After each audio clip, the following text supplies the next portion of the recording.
우리 시간 함께 제목 함께 읽어보도록 할까요? 죽도록 충성하라. 죽도록 충성하라. 네, 전에 제가 설교했을 때 예고했던 것처럼 저는 요한계시록 7교회를 가지고 시리즈 설교를 하겠다라고 말씀을 드렸습니다. 그래서 오늘 요한계시록 7교회 두 번째 시간 서머나 교회에서 우리가 함께 나누도록 할 텐데요.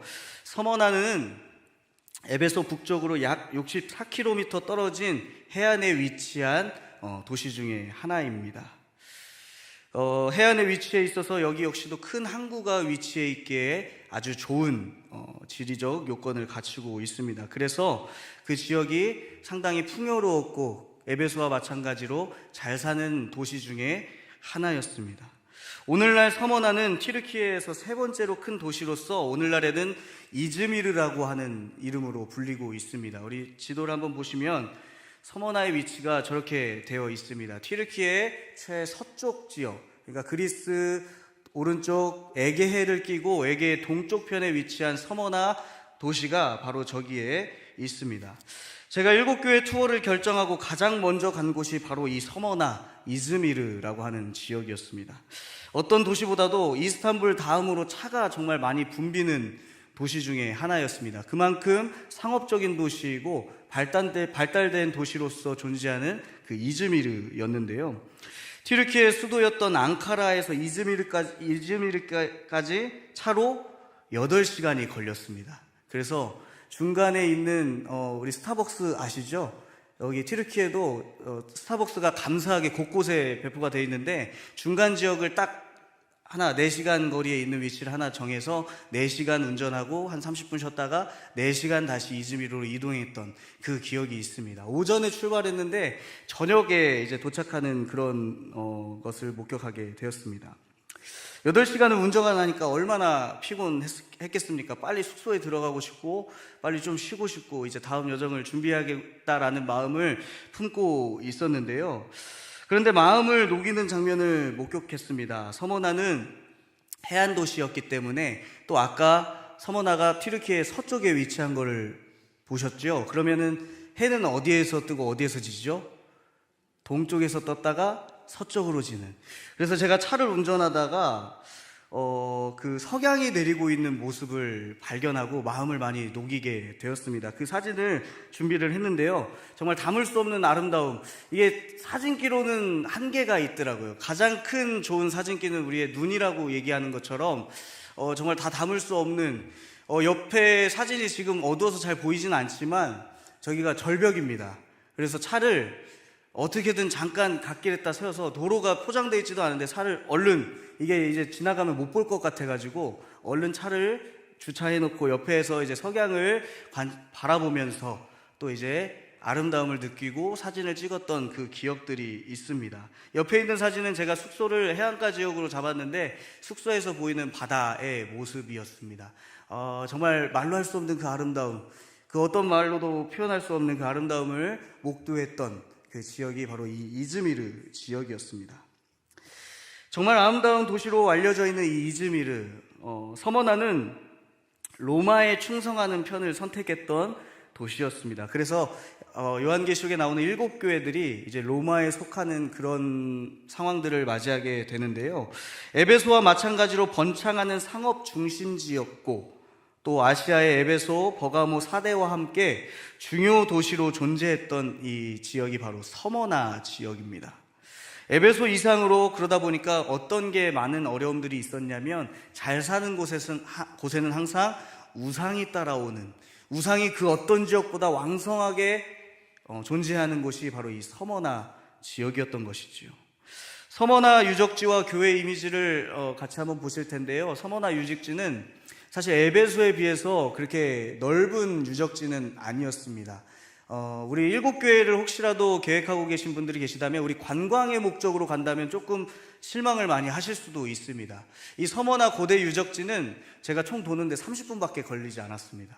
에베소 고대 유적지는 2시간 반, 최소 2시간 반에서 3시간이 걸려서 돌았던 그 기억이 있는데 이 서머나 유적지는 굉장히 좁습니다. 왜냐하면 아까 말씀드렸던 것처럼 이즈미르가 이미 도시로 많은 빌딩이 세워져 있고 에베소와는 다르게 좀 많은 빌딩들이 세워져 있어서 개발을 하는데 조금 제한이 된다라는 이야기를 들었습니다. 하지만 아직 발굴되기 많은 것들이 발굴되지 않은 모습이 바로 저런 서머나 유적지의 모습이었고요.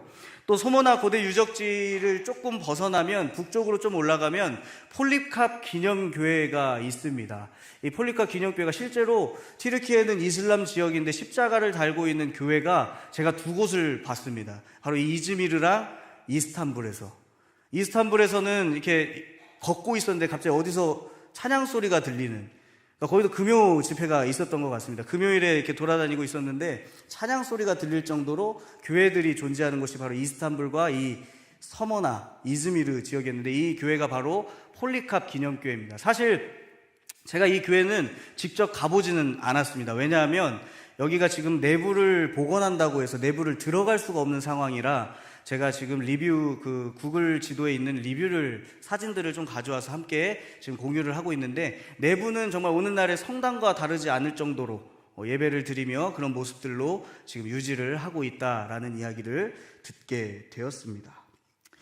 유일하게 십자가가 서 있는 교회, 이즈미르에서 유일하게 십자가가 있는 교회라고 이야기를 하고 있는데요. 이 서머나 교회는 우리가 잘 알고 있는 폴리캅이 서머나 감독을 맞이하여서 그 교회를 다스렸습니다. 그리고 끝까지 신앙을 유지하고 하나님 앞에 신앙생활을 유지하다가 순교를 당한 것으로도 많이 알려져 있는 그 폴리캅, 바로 그 서머나의 감독으로 있었던 사람입니다. 우리가 이제 함께 서신의 내용을 같이 보도록 할 텐데요. 가장 먼저 언급되는 것은 바로 주님의 정체성입니다.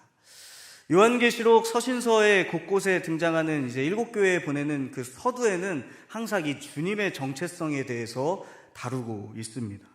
서머나 교회는 다른 교회는 책망을 함께 받았지만 유일하게 칭찬만 받았던, 빌라델비아 교회와 함께 더불어서 칭찬만 받았던 교회 중에 한 교회였습니다. 우리 8절 말씀을 함께 보도록 할 텐데요. 8절 말씀을 보니까 서머나 교회에 말씀하시는 예수님을 이렇게 표현하고 있습니다. 서머나 교회 사자에게 편지하라. 처음이며 마지막이요 죽었다가 살아나신 이가 이르시되. 총 2가지의 정체성에 대해 이제 이야기를 하고 있는 것을 확인할 수가 있습니다.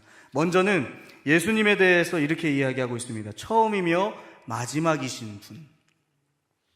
요한계시록 곳곳에서는 예수님을 알파와 오메가, 처음과 나중, 처음과 마지막 되시는 분임을 이야기하고 있습니다. 이것은 하나님과 예수님께서 성령 하나님과 더불어 만물의 근원이시며, 즉 시작이시며 만물이 끝나는 종착지, 마지막에 존재하시는 분이라는 것입니다.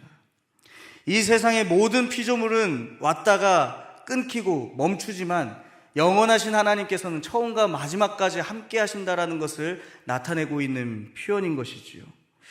우리는 더불어서 이 세상의 모든 피조물이 동일하게 얻는 사실은 우리는 하나님께로부터 나왔으며 하나님께로 돌아가는 인생이라는 사실을, 또한 유한한 삶이라는 것을 나타내고 있는 것입니다. 이것은 신약의 메시지뿐만 아니라 구약에서도 나타내고 있는 하나님의 모습이기도 합니다. 이사야 48장 12절 말씀엔 이렇게 기록을 하고 있는데요. 야곱아 내가 부른 이스라엘아 내게 들으라. 나는 그니 나는 처음이요 또 나는 마지막이라.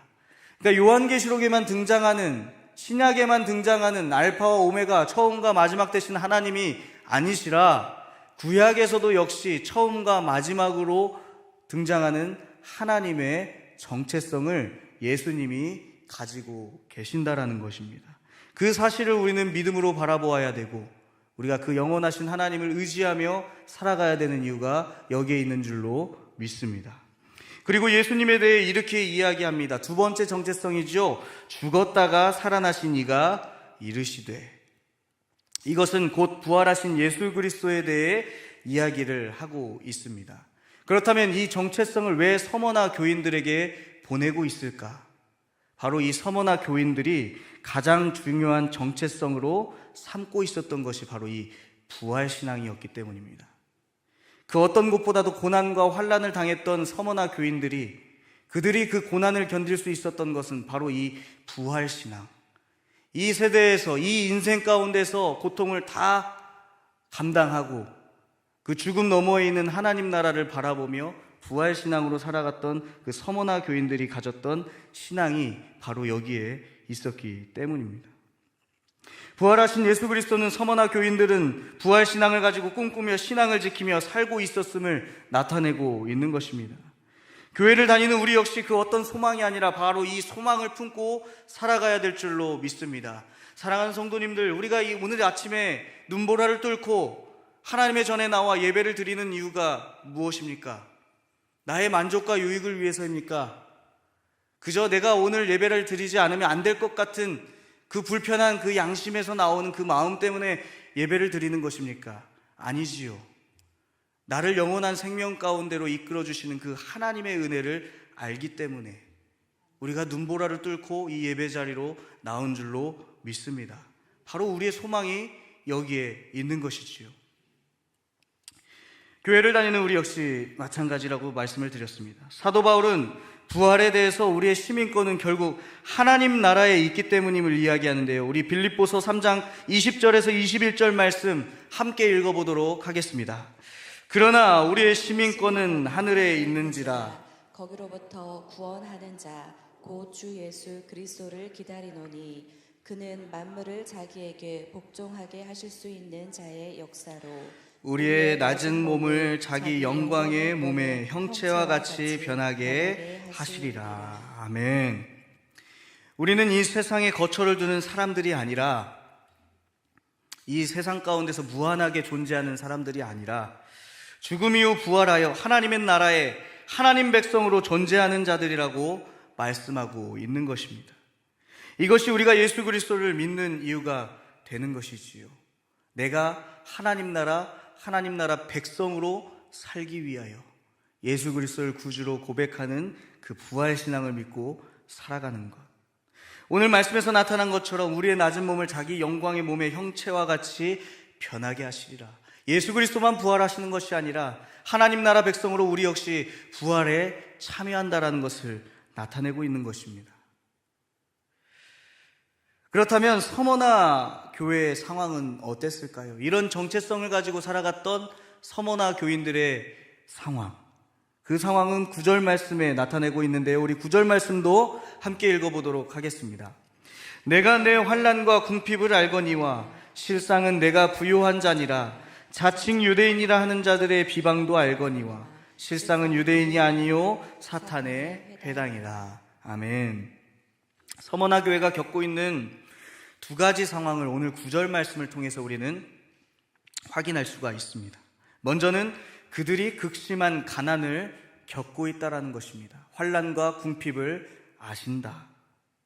서머나 교인은 잘 사는 도시에 비하여 매우 가난한 교인들로 이루어져 있는 교인들이었습니다. 그리스도인은 이 세상을 살면서 가난한 상황을 맞이할 때가 많이 있지요. 자신의 것을 다른 이들에게 나눠주어 가난해지기도 하며, 그러니까 내가 어떤 풍족한 상황이 되어서 다른 사람들을 도우는 것이 아니라 저도 가만히 도움을 받는 사람들의 그 모습을 생각해 보면 정말 형편이 어려움에도 불구하고 그 섬기는 마음을 가지고 섬김을 많이 받았던 기억들이 있습니다. 뭐 대단히 많아서 그들이 마음이 넓어서 주는 것이 아니라 어려운 상황임에도 불구하고 어려운 사람을 섬길 줄 아는 그 마음으로 인하여 우리는 가난해지기도 하죠. 또 세상의 기준이 아닌 하나님의 방법, 즉 정직함과 청결함으로 살다 보면 자신의 것을 잃기도 하고 달콤한 유혹을 이겨내고 정직함으로 살아가다 보면 다른 이들보다 뒤처지기도 합니다. 우리가 세상을 살면서 항상 마음 가운데 드는 마음이 바로 이것이 아닌가 생각해 봅니다. 제가 청소년들 사역을 하면서 너희들 혹시 마음 가운데 시험을 보다가 컨닝하는 마음이 들지는 않았니? 라고 많이 물어볼 때가 있었습니다. 근데 아이들은 10중 7은 다 그렇다고 이야기를 하더라고요. 그런데 우리가 컨닝을 하지 않는 이유가 무엇일까? 바로 하나님의 방법은 하나님이 이 정직한 것을, 불법을 저지르지 않고 하나님의 뜻대로 살아가는 것을 더 원하기 때문이야 라고 아이들을 가르쳤던 기억이 있습니다. 마찬가지입니다. 그리스도인들은 세상의 방법이 아니라 하나님의 방법을 쫓다 보면 정의와 공의를 바라보면서 또한 정직하신 하나님을 바라보면서 우리는 때론 불의를 저버리고 정직한 길로 가다 보면 내 만족과 유익을 잃어버릴 때가 많이 있지요. 바로 서머나 교인들이 그랬습니다. 로마 관료들에게 유혹되어서 빠져서 세상과 만족함을 유지하며 살아갔던 것이 아니라 하나님의 방법을 구하고 하나님의 뜻대로 그들은 차라리 가난한 삶을 바라보며 살아갔다라는 것이죠. 그러나 9절 말씀에서 주님께서 이들의 궁핍한 마음을 아신다고 기록을 하고 있습니다. 그러면서 그들의 궁핍을 알거니와 실상은 네가 부유한 자니라고 이야기를 주십니다. 주님을 위해 가난해진 자는 오히려 주님 안에서 풍성해지는 역사를 경험하게 된다라는 것이지요. 세상적 관점으로는 너희들이 가난하고 부족해 보이진다 할지라도 예수님의 관점으로, 하나님의 관점으로 바라봤을 때는 너희들은 부유한 자들이다 라고 이야기를 하고 있는 것입니다. 히브리서 11장은 믿음장으로도 유명한 장입니다. 그러면서 믿음의 유산을 남긴 믿음의 여러 선배들에 대해서 이야기를 하고 있는데요, 모세를 설명하면서 이렇게 설명하는 부분이 있습니다. 히브리서 11장 말씀인데요, 모세가 이스라엘의 지도자가 된 것을 세상의 관점과 하나님의 관점으로 히브리서 기자는 해석하고 있습니다. 바로의 공주의 아들, 즉 세속적 관점으로 칭함받기를 거절하고 바로의 공주, 그러니까 왕실의 자녀로서 살아가는 그 세속적 관점을 버리고 하나님의 뜻을 따라 이스라엘 백성과 함께했다. 하나님의 뜻대로, 하나님의 관점대로 그가 살았다고 평가하고 있습니다. 그래서 히브리서 기자는 이렇게 평가하는데요, 히브리서 11장 25절, 26절 말씀에 이렇게 표현합니다. 도리어 하나님의 백성과 함께 고난받기를 잠시 죄악의 낙을 누리는 것보다 더 좋아하고 그리스도를 위하여 받는 수모를 애굽의 모든 보화보다 더 큰 재물로 여겼으니 이는 상주심임을 바라봄이라. 그가 세상의 것들을 추구하며 살았던 왕자의 삶을 살았던 것이 아니라 하나님의 뜻대로 살았을 때 하나님이 그에게 큰 상급을 주실 그분을 바라보고 믿음을 가지고 살아갔다라고 이야기를 하고 있는 것입니다. 우리가 살아가는 이 시대는 정직과 공의가 사라지는 시대입니다. 심지어 그리스도인이라고 간증하며 돌아다니는 사람들조차도, 하나님의 말씀을 전하는 목회자마저도 세상 관점을 쫓아가면서 무너지는 그 모습들을 바라볼 때가 많이 있습니다. 세상적 관점으로 바라본다면 우리는 그 길을 따라 살아야 할 것입니다. 그러나 예수님의 관점인 하나님의 뜻대로 살아간다면 더 큰 은혜와 보상이 주어지게 된다는 것이지요. 그리스도인인 우리들은 하나님의 공의와 정의를 생각하며 하나님의 뜻을 따라 정직한 마음으로 살아가야 할 것입니다. 그리하면 하나님께서 우리에게 더 큰 상급으로 보상해 주시리라 믿습니다. 그 믿음 가지고 오늘은 하루하루 살아가야 되는 것이지요. 서머나 교인들의 두 번째 상황은 이렇습니다. 이교도들의 핍박과 비난이 이어지고 말씀하고 있지요. 말씀해 보니 어떤 사람들이 등장하냐면 자칭 유대인이라고 하는 사람들이 등장하고 있는 것을 발견하고 있습니다. 자칭 유대인은 어떤 사람들이냐? 한 주석을 보니 이렇게 설명을 하고 있습니다. 스스로 하나님의 자녀라 믿지만 자신의 이익과 탐욕을 위해 하나님을 이용하며 사는 사탄에 속한 자들, 지역 이교도들을 관리하는, 그러니까 그 지역의 이교도로 정하게 되는 그 관리들과 결탁하여서 복음 증거를 방해하는 자들이라고 주석에서는 설명하고 있습니다. 새가 늘어나는 그리스도인들을 경계하여서 그들이 이교도로 몰아버리는 그 유대인들의 모습들, 그리스도인들을 이교도로 고발하는 것이지요. 당시 그리스도인은 가정교회로 예배 처소도 없고 이렇게 예배당이 있었던 것이 아니라 가정교회에서 각각 모여서 예배를 드리는 모습들이었습니다. 예배에 처소도 없고 인정받은 유대교와 다른 잘못된 사상과 거짓을 전하다 보니 무신론적 사고를 가지고 있다라는 오해를 받기도 하였습니다. 그래서 이 유대인들이 어떤 것을 고발하게 되냐면 황제 숭배도 하지 않고 황제와 로마에 충성하지 않는 집단들이 있습니다. 그들을 심판하여야 됩니다 라고 고발하며 다녔다라는 것이지요. 유대인의 고발로 인하여 그리스도인은 로마 법정에 서고 목숨을 잃는 모습들이 초대교회 곳곳에서 나타났다라는 것입니다. 하지만 자칭 유대인들, 그들이 잊고 있는 것이 있었습니다. 이제부터는, 아니, 그들이 알기 이전부터 하나님의 사역은 더 이상 혈통으로나 육으로 이루어지는 것이 아니라는 것이지요.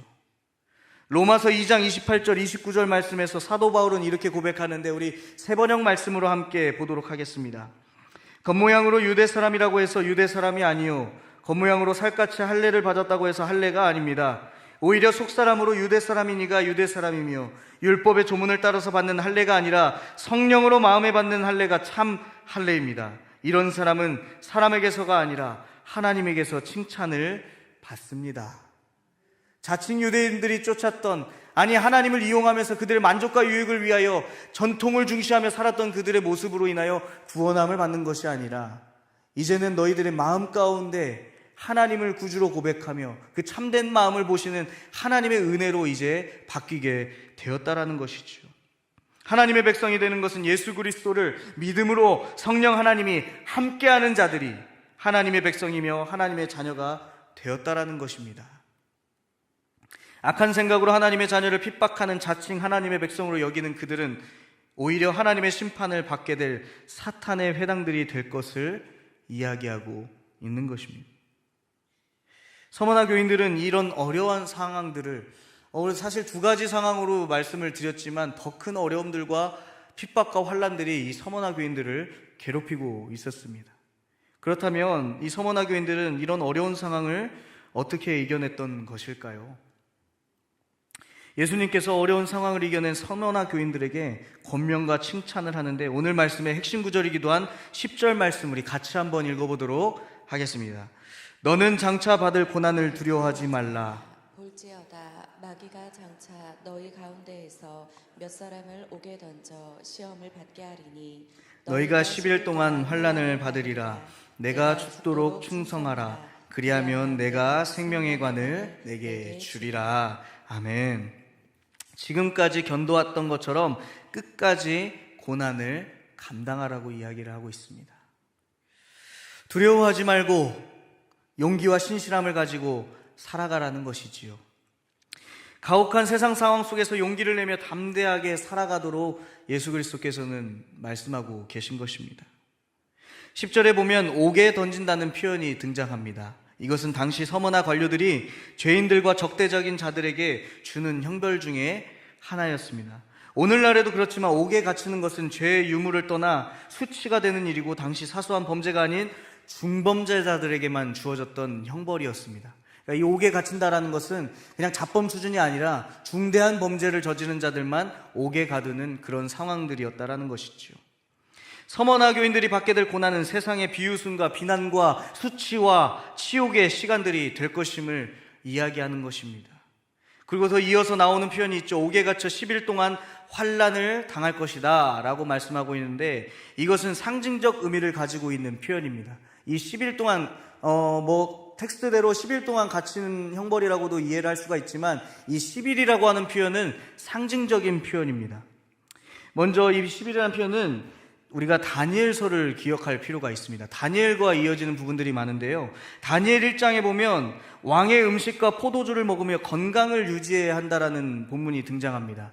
그러니까 쓸만한 지혜롭고 총명스러운 소년들을 구별하여서 이제 바벨론의 신하로 삼으려고 하는데, 다니엘과 세 친구가 선정이 되었죠. 근데 많은 소년들이 존재했는데 그들의 모습이 건강해 보여야 되고 총명해 보여야 됐기 때문에 그들에게 어떤 명령을 내리냐면, 왕의 음식과 포도주를 그들이 먹으면서 이렇게 건강하기를, 그런 구절이 등장합니다. 근데 이 더러운 재물이라고 이야기를 하면서 다니엘과 세 친구는 이 음식을 거부합니다. 그래서 그들을 담당하였던 환관장이 제발 좀 먹어달라. 너희들이 왕의 앞에 섰을 때 초췌하고 볼품이 없으면 나는 목이 떨어져 죽음을 당하게 될 것이다 라고 이야기하면서 다니엘이 이야기하는 게 있죠. 그렇다면 우리에게 10일 동안 채소만 주어서 결과를 바라보십시오. 그래서 다니엘과 세 친구는 10일 동안 이 채식을 하게 되는데, 결과는 어땠죠? 더 왕의 음식을 먹은 자들보다 더 총명스럽고 윤택이 나고 건강해 보이는 그 기적을 체험하게 됩니다. 그래서 그들은 왕의 음식을 먹지 않고 하나님의 뜻대로 정결함을 유지할 수가 있었던 것이죠. 바로 이 10일을 의미합니다.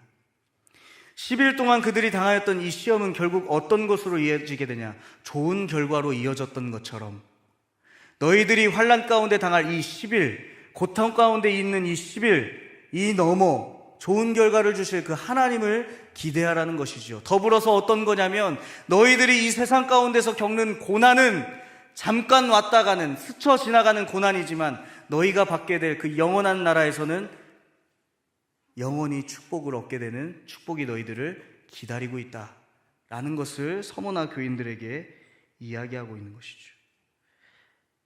이 은혜가 우리 성도님들 가운데도 나타나길 간절히 소망합니다.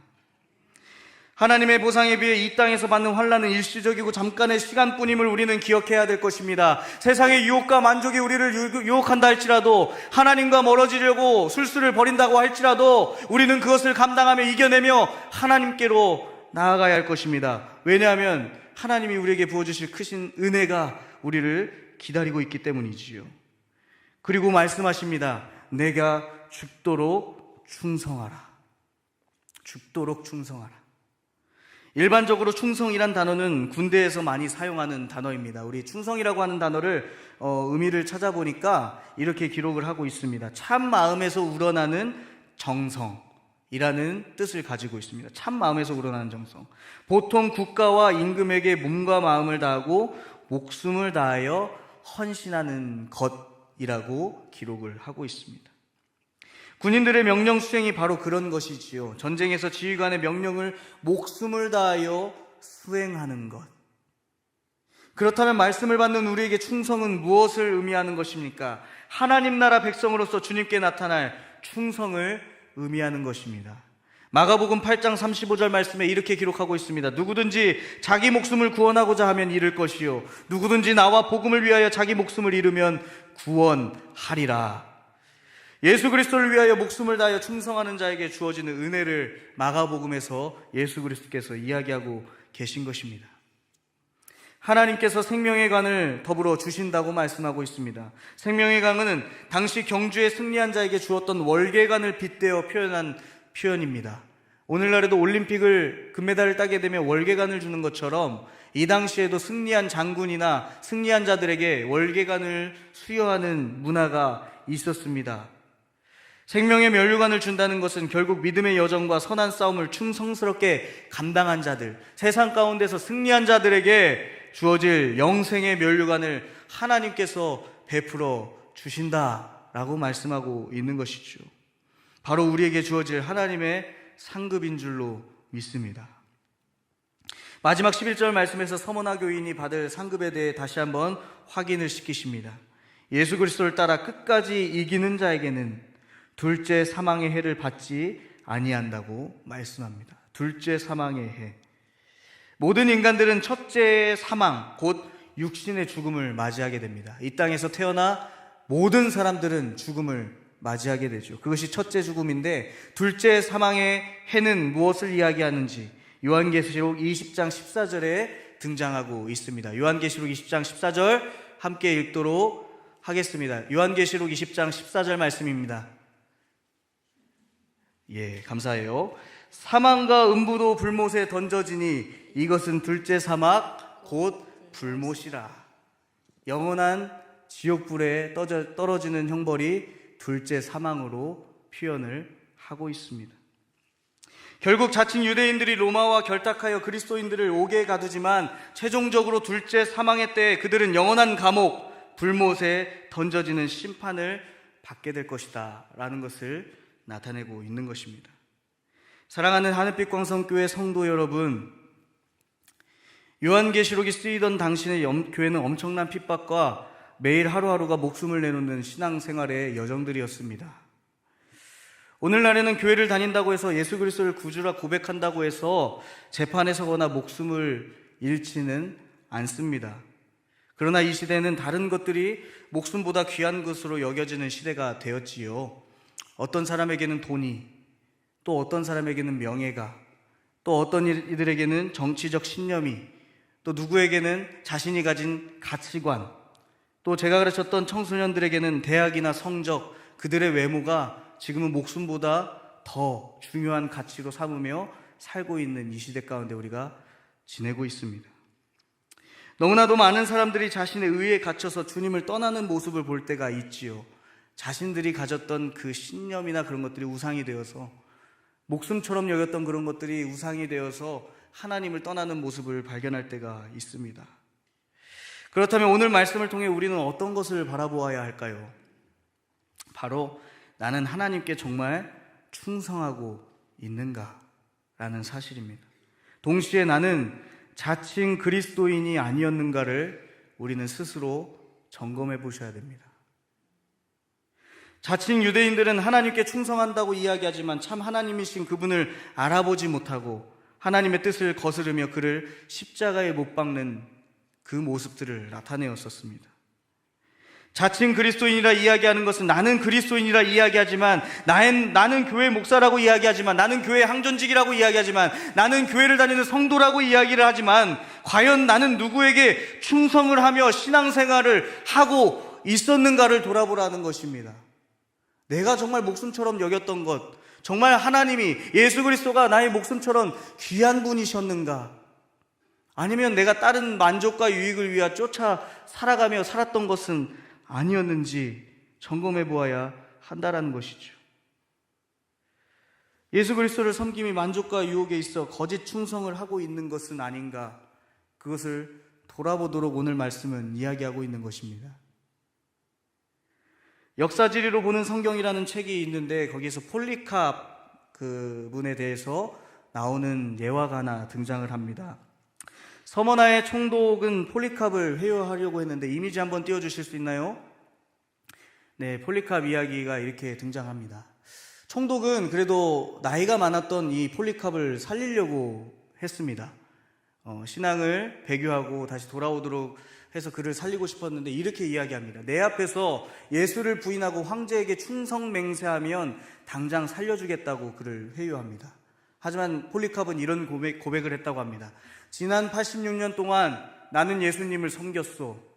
그러나 그는 한 번도 나를 버린 일이 없었소. 어떻게 그를 모른다고 하여 나를 구원하신 주님을 욕되게 할 수가 있겠소. 총독도 예수를 믿고 구원받으시오 라고 이야기를 하고 그는 화형을 당해 순교하게 되었습니다. 그러나 그는 한 번도 나를 버리신 적이 없는 그 주님을 믿었다라고 고백하고 있는 것. 폴리캅의 이 고백이 바로 하나님을 향한 충성의 모습인 줄로 믿습니다. 우리가 그분께 충성할 수 있는 것은 세상의 권력자들과 같이 변질되는 분이 아니시기 때문입니다. 폴리캅이 고백했던 것처럼 한 번도 나를 버린 일이 없었던 그 주님을 내가 어떻게 버리겠습니까? 이 믿음의 고백. 한 번 정하신 것은 바꾸지 않는 신실하시고 정의와 공의의 하나님이시기 때문이라는 것이지요. 우리와 함께 하시는 하나님은 영원토록 변함없으시고 신실하신 하나님이심을 믿으시길 바랍니다. 그러기에 우리가 충성하기에 충분하신 분이라는 것을 나타내고 있는 것이지요. 그리고 그분의 모습을 닮아 하나님께 충성하라는 것입니다. 사랑하는 성도님들, 오직 예수 그리스도 한 분만 죽도록 충성하는 우리가 됩시다. 어떠한 고난이 환난이 닥쳐도 주님만을 섬기기를 바랍니다. 그리하여 하나님의 영원한 나라에서 만나 생명의 관을 쓰고 영원한 생명을 누리며 사는 우리 모두가 되길 간절히 소망합니다.